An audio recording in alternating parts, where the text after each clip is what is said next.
ಹೊಸದುರ್ಗ ತಾಲೂಕಿನ ಗವಿರಂಗಾಪುರದಲ್ಲಿ ಶ್ರಾವಣ ಶನಿವಾರದಂದು ಭಕ್ತಾದಿಗಳು ಗವಿರಂಗನಾಥ ಸ್ವಾಮಿಗೆ ದೊಡ್ಡೆಡೆ ಸೇವೆಯನ್ನು ಏರ್ಪಡಿಸಿದ್ದರು. ಈ ಸಂದರ್ಭದಲ್ಲಿ ಭಕ್ತಾದಿಗಳೆಲ್ಲ ಸೇರಿ ದೇವರ ದರ್ಶನ ಪಡೆದು ದೇವರ ಕೃಪೆಗೆ ಪಾತ್ರರಾದರು.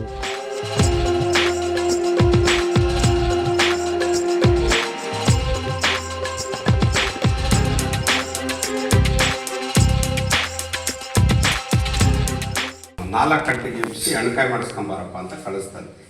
ಹೂವಿನ ಜೊತೆಯ ಅವರು ಪೂಜಾರು ತಾಳಿ ಕೊಟ್ಬಿಟ್ಟವ್ರು ಇಷ್ಟಾಗಲ್ಲ. ಅದು ಶುಕ್ರವಾರ ತರಿಸ್ತೀವಿ. ಅವಾಗ ನೆಲ್ಲಿಕಾಲ ಮೇಲೆ ನೇತಾಕವನೆ ಬಂದು ಈ ಥರ ಉಯ್ಯಾಲೆ ಅದು ತೂಗ್ತಾ ಇತ್ತಂತೆ. ಆಮೇಲೆ ಹೆಣ್ಮಗಿ ಮೇಲೆ ದೇವ್ರು ಬಂದು ನಾನು ನಿಮ್ಮೂರಿಗೆ ಹೊಲ್ದು ಬಂದಿದ್ದೀನಿ. ಆ ಕಾಲದಾಗ ಗುಡಿಸ್ತಿದ್ದು ಸ್ಟಪ್ ಹಂಚಿ ಮನೆ ಇತ್ತು. ಈ ಬಿಲ್ಡಿಂಗ್ ಆಯ್ತು, ಇದನ್ನು ಹೊಡೆದಕ್ಕೆ ದೊಡ್ಡದಾಗಿ ಕಟ್ತಾರೆ. ಈ ಜಾಗ ತಾಂಡಿದ್ದಾರೆ. ಈಗ ಒಂದು ಛತ್ರ ಕಟ್ತಾರೆ, ಇಂಪ್ರೂವ್ ಆಗಿದೆ. ಇವೆಲ್ಲ ಬೆಳ್ಳಿ ಐಟಮ್ ಬಂದಿದ್ದಾವೆ, ಮೊದಲೇನು ಇರಲಿಲ್ಲ.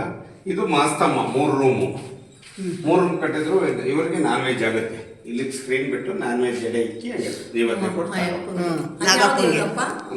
ಮಾಸ್ತಮ್ಮ ಅಂತ ನಾಗಪ್ಪ ಅಲ್ಲ, ನಾಗಪ್ಪ ಅಲ್ಲ, ಮಾಸ್ತಮ್ಮ. ಆ ರೂಪ ಅವ್ರಿಗೆ ನಾನ್ ವೆಜ್ ಆಗುತ್ತೆ. ಅಲ್ಲ ಆಯಮ್ಮನ ಬಂದಿದ್ದೇನಾ? ಇಲ್ಲ ಇವರು ಅಲ್ಲಿ ಹೊಸಕೆರೆಯಲ್ಲಿ ಇತ್ತಲ್ಲ, ಹೊಸಕೆರೆಯಲ್ಲಿ ಅವರು ಆ ಕಾಲದಲ್ಲಿ ಮಾಸ್ತಮ್ಗೆ ಎಡೆ ಕೊಡ್ತಾ ಇದ್ರಲ್ಲ, ಇವರು ಹೊಸಕೆರೆ ಮಾಸ್ತಮ್ಗೆ ಎಡೆ ಕೊಡ್ತಾರೆ. ಇವರು ಮೂಲ ಸ್ಥಾನ. ಇದ್ರೊಳಗೆ 9 ತರ ಕರ್ಬಾನ್ ಸಾಲ್ ಇದೆ. ವರ್ಷಕ್ಕೊಂದ್ಸತಿ ಹಸ್ಕಿಳಿಸ್ತಾಗ ತೆಗಿತೀವಿ. ಇನ್ನ ಮೊನ್ನೆ ಅಕ್ಟೋಬರ್ 31ಕ್ಕೆ ಇದನ್ನೆಲ್ಲ ತಗೊಂಡು ಕಲ್ಲತ್ಕೆರೆ ತೊಳ್ಕೊಂಬಂದು ಪ್ರತಿಷ್ಠಾಪನೆ ಮಾಡ್ತೀವಿ. ಒಂದು ಹೆಣ್ಣು ಮಗಿನ ಮೇಲೆ ಕೆರೆಯಿಂದ ಕಳ್ಸಕೊಂಬರ್ತೀವಿ.